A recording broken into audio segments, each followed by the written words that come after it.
Halo teman-teman semua, perkenalkan nama aku Rafani Aulia. Di sini aku bersama teman-teman aku ada Fahri, ada Ayril, ada Rena, dan ada Willy. Nah, di sini kami akan sedikit menjelaskan tentang apa itu bisnis model kanvas.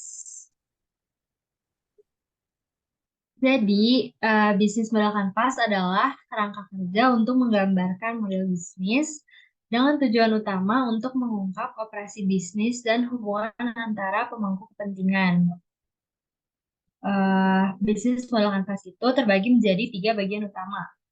Yang pertama ada value proposition, yang merupakan inti utama dari bisnis model kanvas yang biasanya menjelaskan nilai dan manfaat yang ditawarkan kepada para customer. Yang kedua ada value turnover, menjelaskan bagaimana organisasi menyebarluaskan proposisi nilainya kepada pelanggan dan bagaimana pelanggan menghasilkan pendapatan bagi perusahaan. Value turnover terdiri dari customer segments, channels, customer relationship, and revenue stream.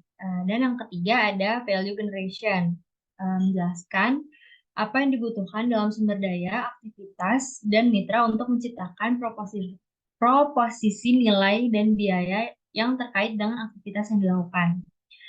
Value generation terdiri dari key partners, key activities, key research, and cost structures.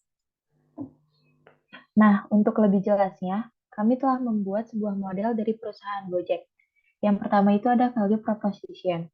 Salah satu keunggulan dari layanan yang ditawarkan oleh Gojek adalah menyediakan transportasi massal yang berkualitas, mudah, serta cepat diakses yang pastinya dengan harga yang terjangkau.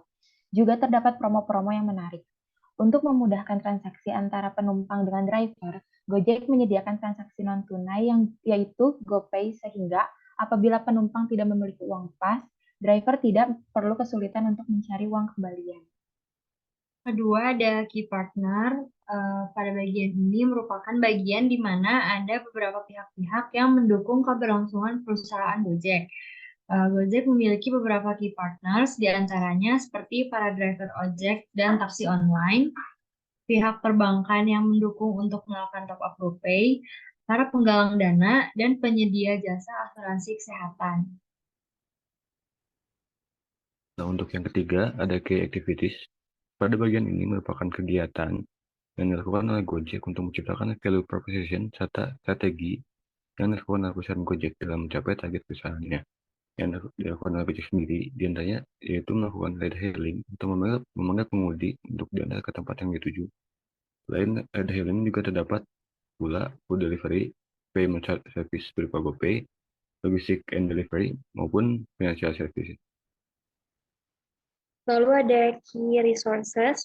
Gojek memiliki beberapa elemen yang dapat mendukung pelayanan yang mereka berikan, di antaranya seperti Google Maps yang digunakan untuk para driver mengetahui lokasi-lokasi penumpang, serta lokasi-lokasi yang dituju oleh penumpang. Selain itu, ada infrastruktur server. Lalu selanjutnya ada customer relationship. Gojek memiliki beberapa cara untuk tetap bisa terhubung dengan para pelanggan, salah satunya melalui customer service yang disediakan oleh Gojek untuk sarana para pelanggan menyampaikan keluhannya. Selain itu, Gojek juga menyediakan berbagai macam promo-promo yang menarik sehingga membuat para pelanggan serta pengguna aplikasi Gojek merasa puas. Lalu ada customer segments. Target pasar dari Gojek sendiri merupakan masyarakat yang memiliki serta dapat menggunakan handphone, serta internet dengan baik. Gojek ini juga membantu mengatasi masalah pada masyarakat yang tidak memiliki kendaraan dan juga memiliki tingkat mobilitas yang tinggi. Dengan demikian, kedua hal tersebut juga menjadi salah satu target pasar perusahaan Gojek. Selanjutnya ada channels, cara yang digunakan oleh Gojek untuk dapat sampai ke tangan pelanggannya yaitu dengan melalui saluran.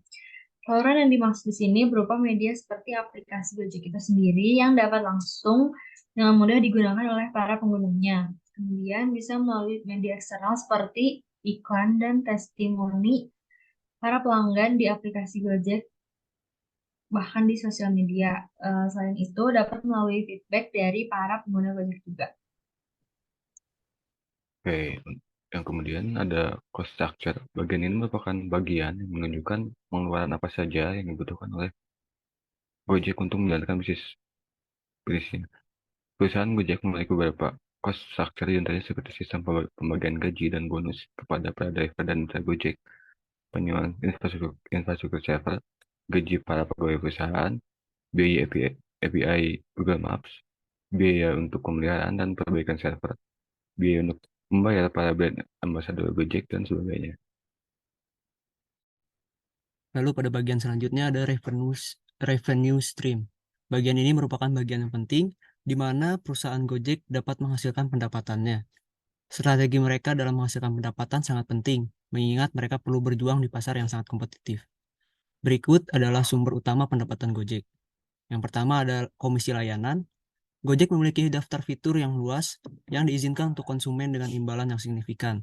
Saat konsumen memesan layanan apapun, mereka harus membayar jumlah tambahan yang berfungsi sebagai biaya fasilitas atau biaya untuk menggunakan aplikasi. Lalu yang kedua ada komisi dari merchant. Gojek bermitra dengan banyak merchant untuk melayani pembeli dan mengakses basis konsumen mereka yang besar. Sebagai imbalannya, mereka membebankan biaya untuk mereka pada setiap penyelesaian pesanan atau pemesanan.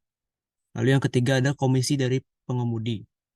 Penyedia jasa pengirim harus mengeluarkan biaya sekecil-kecilnya untuk membantu aplikasi yang merupakan sumber penghasilan Gojek. Gojek memungkinkan banyak keuntungan bagi penyedia pengiriman. Nah, ternyata ada beberapa fakta menarik dari bisnis model Kanvas ini. Yang pertama adalah, jika bisnis model Kanvas dari kedua organisasi itu identik, ada motif bagi organisasi tersebut untuk mempertimbangkan kembali bisnis model Kanvas untuk menciptakan perbedaan yang signifikan dalam operasi bisnis mereka untuk membedakannya dari para pesaing. Yang kedua, untuk mendapatkan keunggulan strategis, seringkali cukup berfokus pada satu blok bangunan tertentu di bisnis model Kanvas. Yang ketiga, model bisnis yang sukses 5 tahun lalu mungkin bukan model bisnis yang sukses saat ini. Mungkin cukup sekian yang dapat kami sampaikan. Mohon maaf apabila terdapat kesalahan. Terima kasih.